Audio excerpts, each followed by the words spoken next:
Hello po, magandang araw po sa inyo. So for today's video po, tayo po ay maglalagay ng mga pataba sa ating mga pananim. So nandito po tayo ngayon sa ating sugarcane farm dahil nga po medyo inulan-ulan na po ang ating lugar at this is the best time na maglagay na tayo ng mga pataba sa ating mga pananim.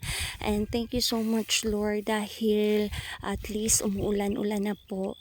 At upang makabawi na po ang ating mga pananim sa sobrang init. My God, sobrang init noon guys, no? Kaya heto yung mga pananim natin, medyo hindi sila lumaki. And now this is the time na makabawi naman sila. I hope na mamayang gabi or mamayang hapon umulan naman dito para ma-absorb talaga ng soil ang inilagay nating mga pataba.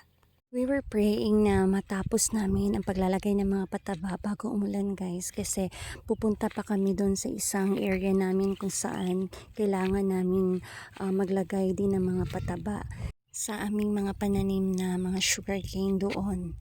And i-check muna namin ang area.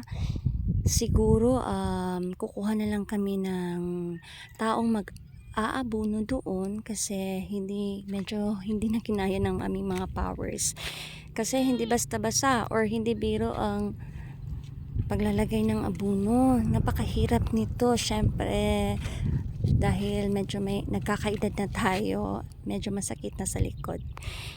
Ayan, pero anyway, iba rin naman ang sayang nadudulot nito kung ikaw mismo ang naglalagay ng mga pataba sa iyong mga pananim. And thankful din ako dahil bakasyon, ako ay nakatulong dito sa paglalagay ng mga pataba.